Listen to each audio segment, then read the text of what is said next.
En el curso de Historia del Perú vamos a ver el día de hoy sobre la cultura chincha. No olvidemos que la cultura chincha se desarrolla en la costa peruana, especialmente en la región de Ica. Pero eso no quiere decir que solo nació en Ica y se quedó en Ica, no. Eso quiere decir que nace en Ica, se expande a Lima, se expande hasta Arequipa. O sea, abarcó 3 regiones. Pero el centro está en Ica. ¿Okay? El corazón de la cultura chincha está en Ica. Vemos en esta línea de tiempo, en el año 1300, se forma el señorío chincha. En el año 1470, el Chinchaycapac, que es el máximo jefe de la cultura chincha, hace una alianza con el inca Tupac Yupanqui. Y en 1532 va a haber un enfrentamiento entre el señor de Chincha apoyando a los incas contra los españoles y van a terminar pereciendo.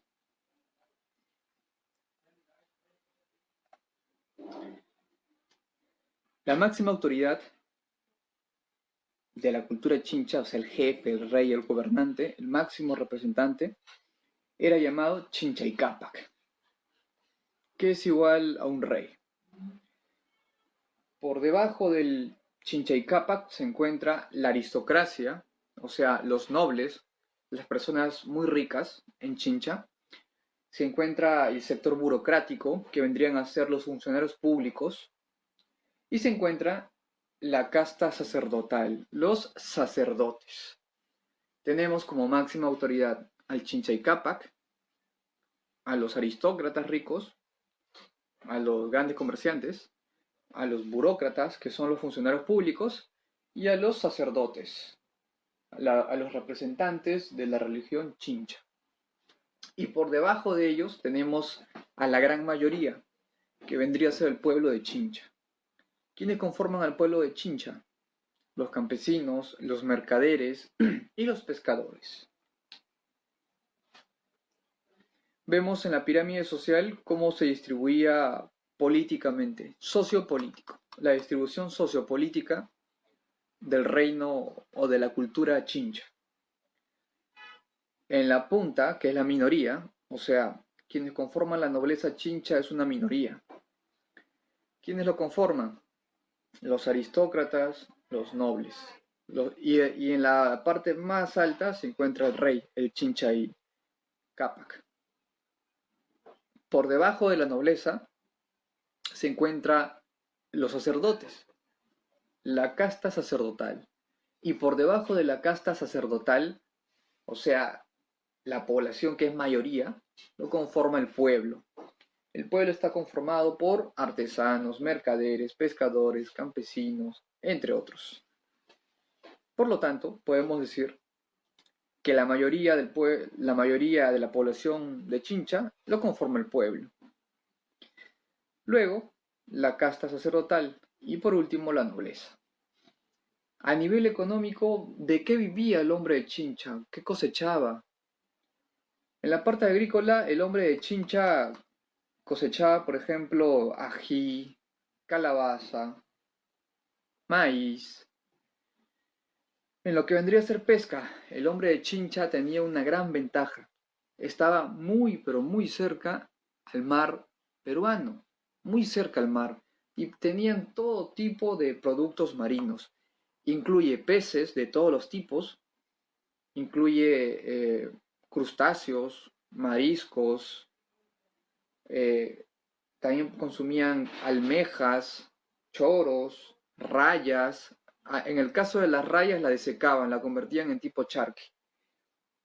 Tenían todo tipo de alimento marino por la cercanía al mar. Y en lo que es comercio, aquí sí varía. En lo que es comercio, el hombre de Chincha había establecido alianzas comerciales con otros pueblos, pero que no se encontraban en el Perú. O sea, con pueblos que se encontraban en Ecuador, por ejemplo. El país favorito para comerciar era Ecuador. Los chinchas comerciaban con los ecuatorianos. ¿Qué cosa hay en Ecuador que no hay en el Perú? Esmeraldas, por ejemplo, piedras preciosas de color medio verduzco. Esas esmeraldas eran comerciadas por Ecuador con los chinchas. Los chinchas le daban productos oriundos del Perú que en Ecuador no se conseguía y los ecuatorianos a cambio nos daban piedras preciosas. Pero había un intercambio, intercambiábamos también oro y plata. Había un intercambio de productos, pero había un producto que era el más resaltante, el que tenía mayor valor, que en el Perú no encontrábamos, pero en Ecuador sí. Nos referimos a las conchas de Spondylus, que son conchas que tienen como unas puntas que parecen como cuernos. Esas conchas de Spondylus eran igual de apreciadas que el oro, valían mucho y solo lo encontraban en Ecuador. Así que los comerciantes chinchas tenían que ir en sus balsas navegando desde Ica hasta Ecuador y luego hacían el intercambio de sus productos con los ecuatorianos y los ecuatorianos a la vez intercambiaban piedras preciosas y las conchas Spondylus. Hacían trueque. Por lo tanto, podemos decir que el hombre de Chincha es considerado como los mejores o los más grandes comerciantes del Perú pre-Inca. Los mejores comerciantes del Perú pre-Inca. Comerciaban de todo. Comerciaban desde minerales, carne, frutas, verduras. Comerciaban de todo. Eran muy buenos en el comercio. Aquí vemos, por ejemplo, con imágenes que comerciaban los chinchas. ¿Qué comerciaban? Comerciaban oro, cobre, pescado, carne de llama, telas. ¿Y qué le daban los ecuatorianos a cambio a los chinchas? Conchas de Spondylus, esmeraldas y otros productos típicos de Ecuador. Y no solo comerciaban los chinchas con el Ecuador, comerciaban con varios pueblos de la región andina también. Llegaron a comerciar con pueblos que vivían alrededor del lago Titicaca, o sea, en Puno. Esa es la... Por eso son considerados los mejores comerciantes del Perú pre-Inca, porque comerciaron con culturas de la región andina y con el Ecuador. Eran muy buenos en lo que hacían. La antigüedad de la cultura chincha, 900 a 1450 después de Cristo, todo después de Cristo. En lo que es textilería, ¿por qué se caracteriza su tejido? Eran tejidos de muchos colores. Utilizaron pigmentos para darle color a la tela, ¿ya? Por lo tanto, los tejidos eran polícromos, muchos colores. ¿Qué motivos se plasmaba en la tela de los chincha? ¿Qué se dibujaba? Tenían motivos geométricos, zoomorfos, antropomorfos. ¿Qué significa? Utilizaban las figuras geométricas para plasmarlo en las telas. Por ejemplo, una manta que tenía el rostro de un dios, pero en forma geométrica, cuadrada y combinando cuadrado con círculo.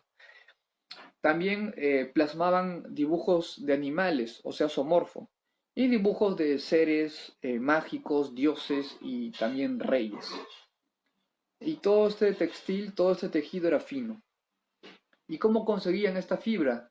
Lo intercambiaban con pueblos de la región andina. En lo que es metalurgia, van a utilizar la plata y el cobre.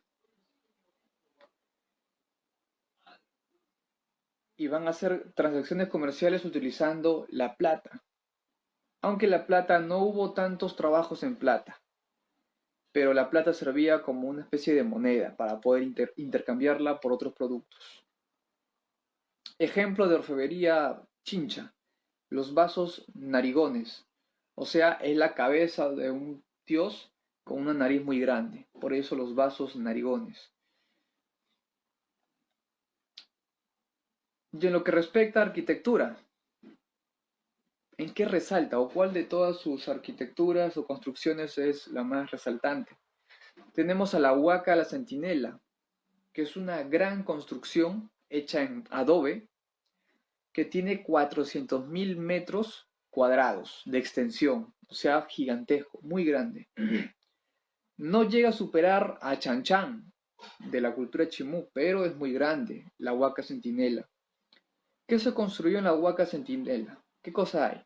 Vamos a ver desde viviendas, monumentos, templos, patios, adoratorios, y vamos a ver que utilizan el alto y el bajo relieve.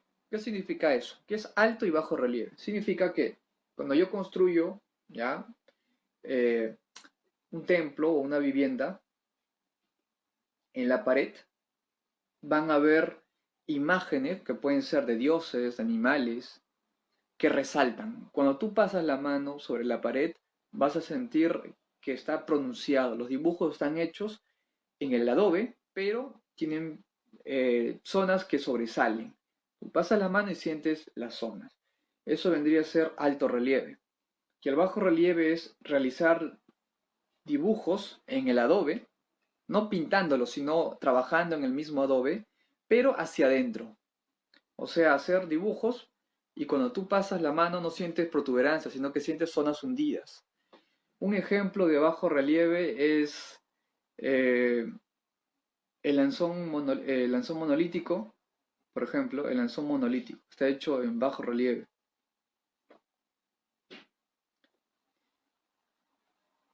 Aquí tenemos frisos de Chincha. Un friso es un conjunto de dibujos hechos en el adobe sobre una pared. Tenemos la Huaca de la Centinela, la que ya había mencionado. El último curaca, el último líder de esta Huaca va a ser un líder chinchano. Por ejemplo, vamos a ver una faja de guerrero en una de las paredes de esta Huaca Centinela que representa a Chumpiauca. Vamos a ver un palacio grande que va a representar a Hatun Chanca, Hatun Cancha, Hatun Cancha. Y vamos a ver el dibujo de un jaguar que representa a Chinchay.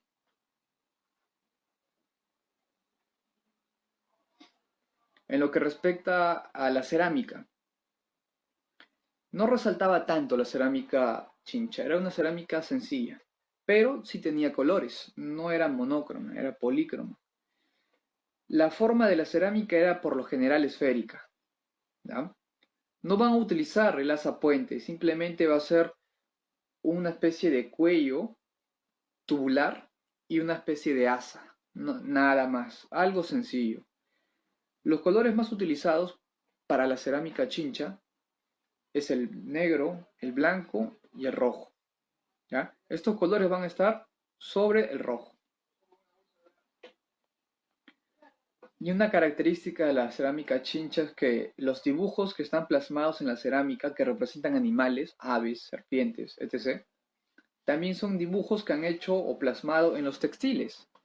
Lo que se ve en los textiles, en los mantos, esos dibujos también se van a hacer en la cerámica. Y hay algo más en que resalta la cultura chincha, el trabajo en madera. ¿Cómo es eso? Los chinchas, para poder navegar en sus barcazas, van a necesitar remos. Sin los remos no pueden avanzar. Pero estos remos van a tener dibujos y estos remos van a estar tallados en madera. O sea, sobre la madera van a hacer dibujos de dioses, de guerreros, de soberanos. Esta técnica de trabajar la madera creando dibujos se llama silografía. La silografía es el trabajo en madera y se utilizaba para crear los remos. No era un remo común que representaba un palo y en la parte baja era más ancha, no, era un remo con decoración, un remo en el cual se había trabajado figuras, representaciones, y estos remos estaban decorados. También van a construir vigas. Estas vigas van a estar destinadas a lo que vendría a ser el enterramiento. Y estas vigas van a estar hechas de madera también. Y van a ser trabajadas y esculpidas. En eso resalta el hombre de Chincha también, en la silografía. Ahora viene una parte controversial, en el cual el arqueólogo Luis Guillermo Lumbreras dice, ¿ya? Que la cultura Paracas no es una cultura nueva, no, sino que la cultura Paracas es una continuación o tiene origen chincha, ya que, por ejemplo, las pruebas que él demuestra, Paracas Cavernas, en el cual se enterraba en forma de tubo, y Paracas Necrópolis, en el cual se enterraba de forma horizontal, tiene mucha semejanza a cómo el hombre de Chincha enterraba a sus muertos.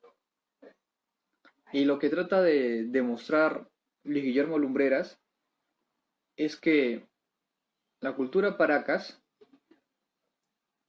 tiene origen Chincha y no es al revés, ¿ya?